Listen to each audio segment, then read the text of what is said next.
গাজায় red cross দপ্তরের কাছে গোলাবর্ষণ। গাজায় the international commission of the red ক্রসের আইআরসি কার্যালয়ের কাছে শুক্রবার গোলা হামলায় কমপক্ষে ২২ জন নিহত হয়েছে। হামলায় রেড ক্রসের কার্যালয় ক্ষতিগ্রস্ত হয়েছে বলে এক বিবৃতিতে জানিয়েছে আইসিআরসি। হামলায় আরও ৪৫ জন আহত হয়েছে। তাদেরকে কাছেই রেড ক্রসের ফিল্ড হাসপাতালে নিয়ে যাওয়া হয়েছে। হতাহতরা সবাই রেড ক্রস কার্যালয়ের আশেপাশে আশ্রয় নিয়েছিল।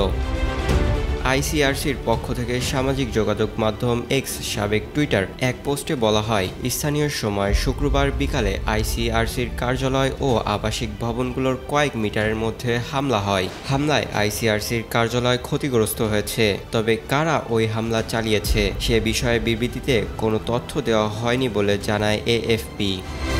আইসিআরসি বলেছে তাদের অবকাঠামোর কাছে এতটা বিপজ্জনকভাবে হামলা চালিয়েছে, বেসামরিক ও রেড ক্রসের কর্মীদের জীবন ঝুঁকির মধ্যে ফেলা হয়েছে। সেখানে অবস্থানরত সব পক্ষই জানে সেখানে কারা অবস্থান করছে। রেড ক্রসের প্রতীকও খুব স্পষ্ট করে দেওয়া হয়েছে।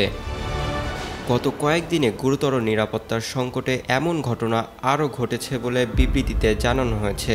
মাঠ পর্যায়ের হাসপাতাল থেকে আসা তথ্য অনুসারে হতাহতের সংখ্যা আরও বাড়তে পারে। ডেস্ক রিপোর্ট, দৈনিক কল্যাণ।